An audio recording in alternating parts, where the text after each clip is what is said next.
Welcome to today's reading from Ramayana, the story of Lord Ram.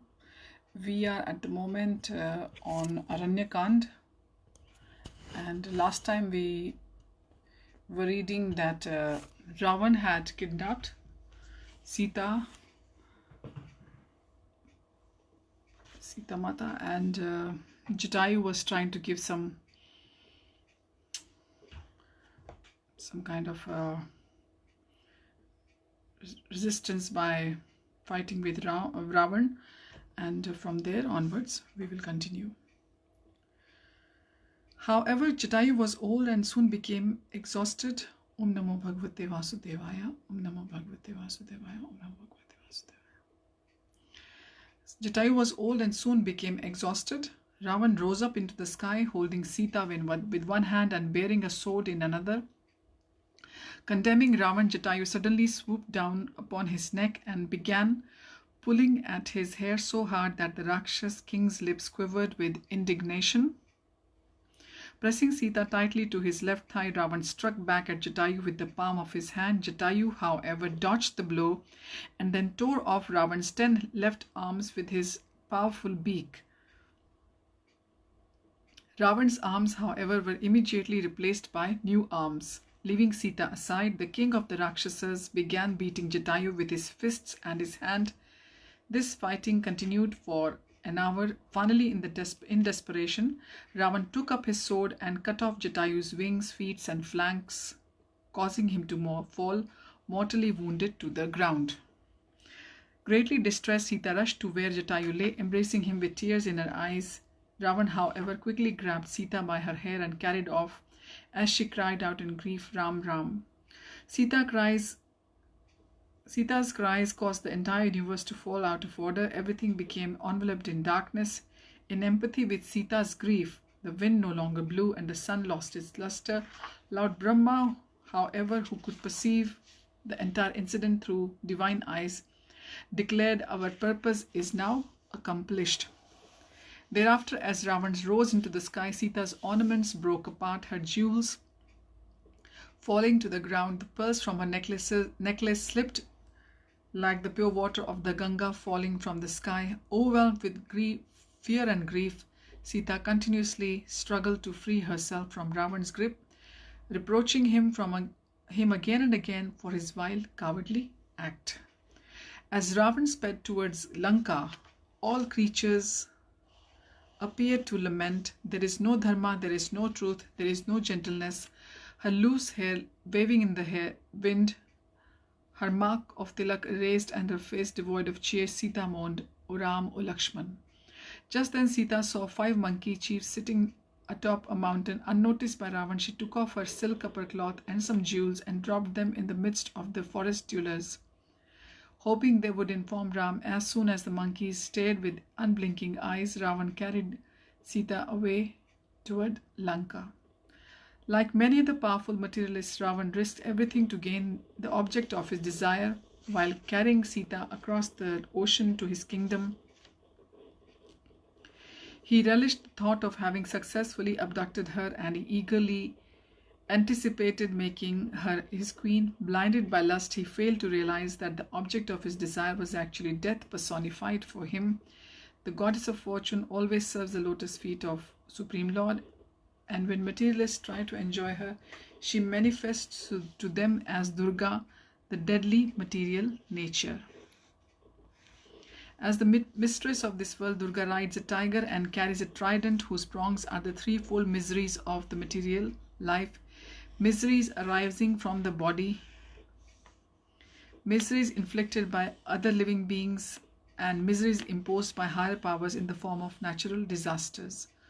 So Durga Devi is the form of Lakshmi people have to contend with when they want to enjoy the material part, or the Lakshmi. If they don't want to offer that Lakshmi into the service of Lord first, then we have to contend with the threefold miseries from Durga Devi: miseries from the body, miseries from the other living entities, and miseries imposed by higher powers. Thinking himself Indeed, no one, not even the greatest scientist or conqueror, can counteract the sufferings meted out by Durga. Thinking himself more powerful than God, Ravan dangerously ignored reality. After crossing the ocean, Ravan took Sita into the inner apartments of his palace, where he ordered his fierce Rakshasi attendants, "Watch over Sita most carefully and let no one see her face without my permission. Let her have gold jewels, the best clothing, ornaments, and food, whatever she may desire. However, take heed of my warning. Anyone who dares to utter one harsh word toward her will die by my hands." After this, Ravan called for 8 powerful Rakshasas, saying, "Ever since Ram killed all the Rakshasas at Janasthan, I have felt an intolerable enmity toward him. Indeed, I will not sleep peacefully until he is killed. Go now to Janasthan, and after spying on him, bring back any information that you may gather." Then again, Ravan went to see Sita. Being overwhelmed with desire, upon entering her quarters, he found her in a distressed state, surrounded by numerous Rakshasis. Bathed in her own tears, Sita appeared like a wind-buffeted boat at sea, or a doe strayed from its herd and surrounded by dogs. Although she was unwilling, Ravan forced her to accompany him on a tour of his palace. The opulent palace resembled that of demigods, with thousands of servants waiting to carry out Ravan's desire. Many rooms had cages with exotic birds, and the palace walls were all covered with intricate designs of precious jewels. The couches were made of ivory inlaid with gold. Musicians played sweet music and melodious songs, and lotus flowers and fountains adorned the palace gardens and ponds.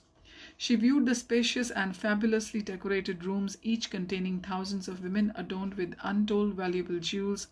Ravan explained, "Lanka is inhabited by 32 crores of Rakshasas, excluding the aged and the infants, and thousands of these are my personal servants. If you are wise, O lovely Sita, you will fulfill my ardent desire and become my principal queen, become my mistress, and rule over all this opulence. I am tormented by love for you and shall be devoted to you alone. Please grant me your favor and look upon me with affection. Your youthful beauty is fleeting. You should enjoy life with me and forget the insignificant Ram." Sita covered her moon-like face and began shedding silent tears. Ravan then continued, "Do not be afraid that our union goes against our religious principles. I love you more than life itself. I fall at your feet and beg you to grant me your favor. Let this be plea which has arisen from love's anguish not go in vain." Never before has Ravan bowed down before any woman. Ravan thought that by speaking of his love for her, Sita would soon be subdued. However, Sita fearlessly replied, "My heart remains with Ram alone. Why should I, a swan sporting with her mate within a lotus-filled lake, prefer a duck meandering on the shore?"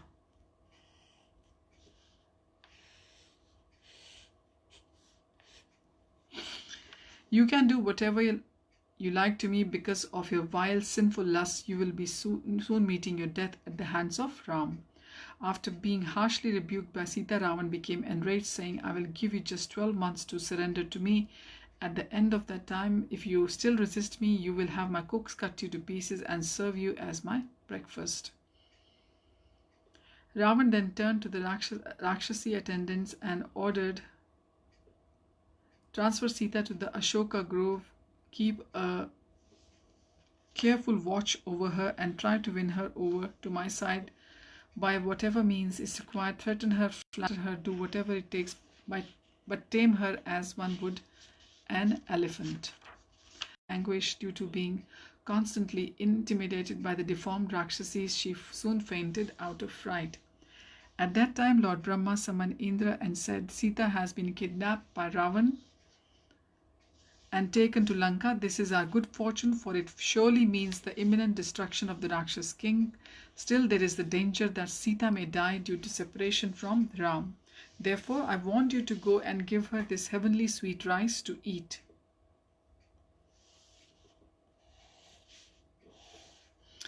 Thereafter, Indra went to the Ashoka Grove at Lanka along with Nidra Devi, the goddess of sleep. After Nidra Devi had put all the Rakshasas to sleep, Indra, in the dress of a Brahmin, approached Sita and said, I am the heavenly king, come to render assistance to Lord Ram. Please take this celestial sweet rice, for it will make you immune to hunger, thirst, and bodily miseries for many years to come. She doubted that Brahman was Indra and requested him to reveal his celestial form. Upon her request, Indra assumed his true form. When Sita observed that his feet did not touch the ground, his garland was not faded, and his clothes were not completely they were completely free from dust, she became convinced of his identity and accepted his sweet rice.